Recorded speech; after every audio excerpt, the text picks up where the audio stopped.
Sir 10 సంవత్సరాలు తెలంగాణ ప్రజలందరూ బానిస బతుకుని తెంచుకొని వచ్చారు. హరీష్ అన్న, మీరు 10 సంవత్సరాల పాటు మంత్రిగా చేశారు.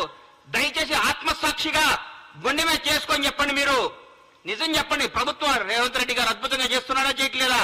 పరిపాలన బాగుందా లేదా? మీరు మనస్సాక్షి మీరు క్వశ్చన్ చేసుకొని మీరు మాట్లాడండి. ప్రతిరోజు ఏదో విమర్శించాలి. ఎందుకు ఇస్తారు సార్ మీకు ఎంపీ సీట్లు? ఒక్క సీటు కూడా టీఆర్ఎస్ గెలవు, బీఆర్ఎస్ గెలవదు. ఈసారి నేను చెప్తున్నా, రాసుకోండి. ఒక్క సీటు కూడా గెలవదు. రండి, మీ ఓడిపోయిన మంత్రులు అందరూ వచ్చి, మీరందరూ వచ్చి, మీకు దమ్ముంటే అందరూ వచ్చి ఒక్కొక్క పార్లమెంట్ లో పోటీ చేయండి. అందరూ రండి, ఎంతమంది గెలుస్తారు చూద్దాం. ఒక్కడు ప్రజలు కోరుకుంటున్నారు కాంగ్రెస్ ప్రభుత్వాన్ని. ఈ రోజు ఢిల్లీలో ప్రతిపక్షంలో ఉన్నాం, రేపు అధికార పక్షంలోకి రాబోతున్నాం. ఢిల్లీలో కూడా మేము ఏం చేస్తారు సార్? మీరు టీఆర్ఎస్ ఎంపీలు గెలిచి ఏం చేస్తారు సార్? అక్కడ ఏం చేస్తారు సార్? ఈ 10 ఏళ్ళు ఎందుకు పోలేదు సార్? ఈ 10 ఏళ్ళు హైదరాబాద్ ఢిల్లీ ఫ్లైట్లు అంతేనియా? ఈ 10 సంవత్సరాలు హైదరాబాద్ ఢిల్లీకి ఫ్లైట్లు లేవా? ట్రాన్స్పోర్ట్ అయినా ఆగిపోయిందా? ఈ 30 రోజులకే ట్రాన్స్పోర్ట్ వచ్చిందా? మీ ముఖ్యమంత్రి గారు ఎన్నిసార్లు కలిచారు సార్? రాష్ట్రపతి వస్తే, ప్రధానమంత్రి వస్తేనే స్వాగతం పలకటానికి కూడా వెళ్ళని ముఖ్యమంత్రి గారు సార్ మీది. అది మీది. మా ముఖ్యమంత్రి గారు, మాజీ రాష్ట్రపతి గారు వస్తే పోయి పలకరించి నమస్కారం పెట్టి ఆయన సంస్కారం చాటుకున్న గొప్ప నేత రేవంత్ రెడ్డి గారు.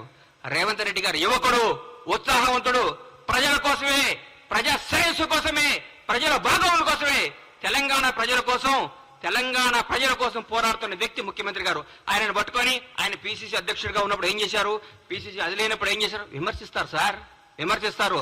ప్రజలు ఒప్పుకున్నారు. మా కార్యకర్తలందరూ మా ఇంటనే ఉన్నారన్నారు హరీష్ అన్న.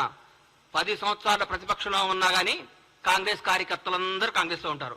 ఈ రోజు ఏ పార్టీ కార్యకర్తలు అధికారం ఉన్నా లేకపోయినా ఒక కార్యకర్తలు అంటూ ఉంటారు. బీజేపీ కార్యకర్తలు బీజేపీతో ఉంటారు, సిపిఎం వాళ్ళు సిపిఎంతో ఉంటారు, సిపిఐ వాళ్ళు సిపిఐతో ఉంటారు.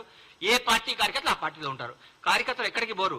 కానీ జనం మాత్రం ఈ రోజు కాంగ్రెస్ పార్టీ వెనకాల ఉన్నారు. కాంగ్రెస్ పార్టీ అభివృద్ధి వైపు ఉన్నారు. కాంగ్రెస్ పార్టీ మంచి పరిపాలన కోసం ఉన్నారు. కాంగ్రెస్ పార్టీ చేస్తున్న అభివృద్ధి వైపు ఉన్నారు. దయచేసి ఇకనైనా ఆలోచించుకోండి. కొంతకాలం మీ మానసిక స్థితిని మీ తప్పులు ముందు రెక్టిఫై చేసుకోండి.